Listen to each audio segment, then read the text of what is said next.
गिनती में घालमेल की कोशिश मत करिएगा, क्योंकि चीजें फिर हमारे हाथ में नहीं रहेंगी। जनता तैयार बैठी हुई है, प्रतिकार उसी अंदाज में होगा और ऐसा होगा जिसके पीछे बिहार की जनता खड़ी होगी हमारे साथ। 1 तारीख से हमने खर्च का तमाशा देखा, जिसे लोग एग्जिट पोल के नाम से जानते हैं। एग्जिट पोल आप सब मुझसे ज्यादा बिहार को जानते हैं। बिहार में ये एग्जिट पोल सक्सेस से ज्यादा फेलियर हुआ।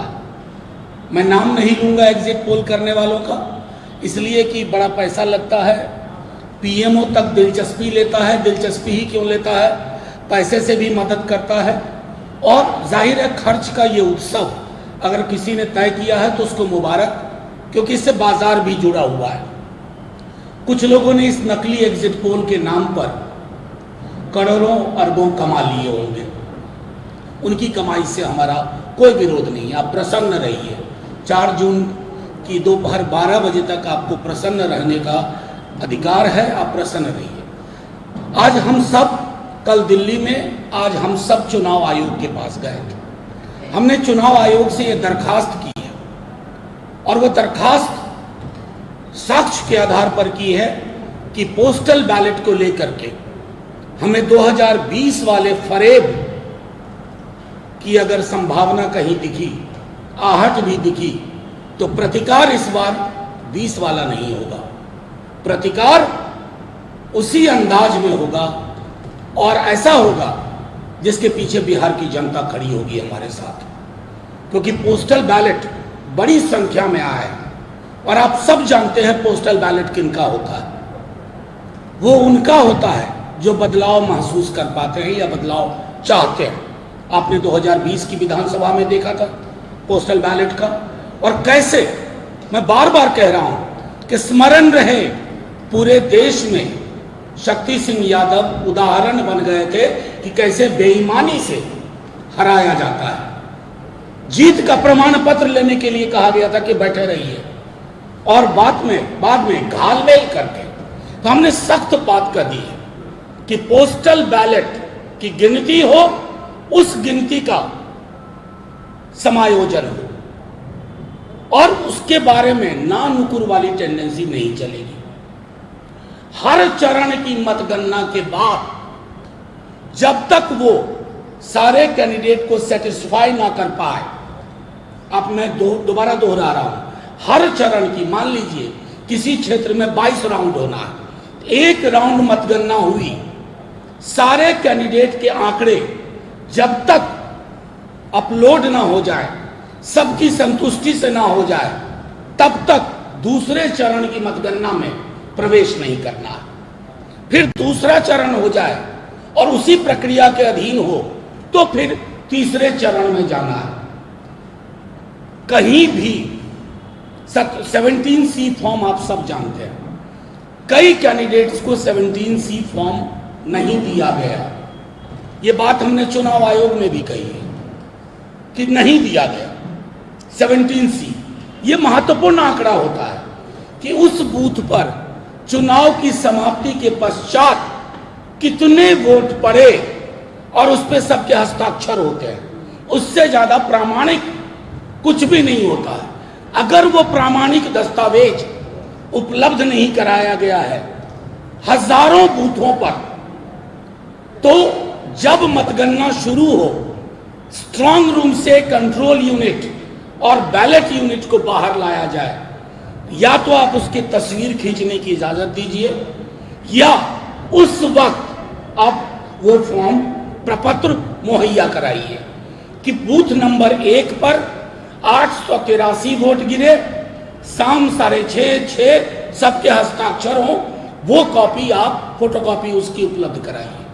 उसकी क्यों आवश्यकता होगी? उसकी आवश्यकता इसलिए होगी कि जब डिस्प्ले होगा रिजल्ट का, तो अगर आप देखें कि बूथ पर 883 वोट गिरे लेकिन ईवीएम में 918 वोट आ रहा है, तो यह त्रुटि है, यह विसंगति है। इस विसंगति को दूर करने के लिए फौरी तौर पर कार्रवाई की जाए। सील में कहीं भी अगर कंट्रोल यूनिट, बैलेट यूनिट कि सील में कहीं कोई दिक्कत है, तो आप उम्मीदवार की बातों को ध्यान में रखते हुए तुरंत पहल कदमी लीजिए। ये मैं आज के प्रेस कॉन्फ्रेंस के माध्यम से तमाम डिस्ट्रिक्ट मजिस्ट्रेट से, ऑब्जर्वर साहिबान से, साहब से ये कहना चाहता हूं कि इस बार अगर किसी भी प्रकार की गुंजाइश रखी आपने धोखाधड़ी की, चाहे किसी भी बड़े आदमी का फोन आया हो आपके पास, किसी भी बड़े आदमी का फोन आया हो, तो सबसे बड़ा फोन जनता के पास है। वो सारे फोन पलट देती है, तोड़ देती है। ये ध्यान में रहे। हम चाहते नहीं, आप एक एक चीज रूल बुक के हिसाब से करिए।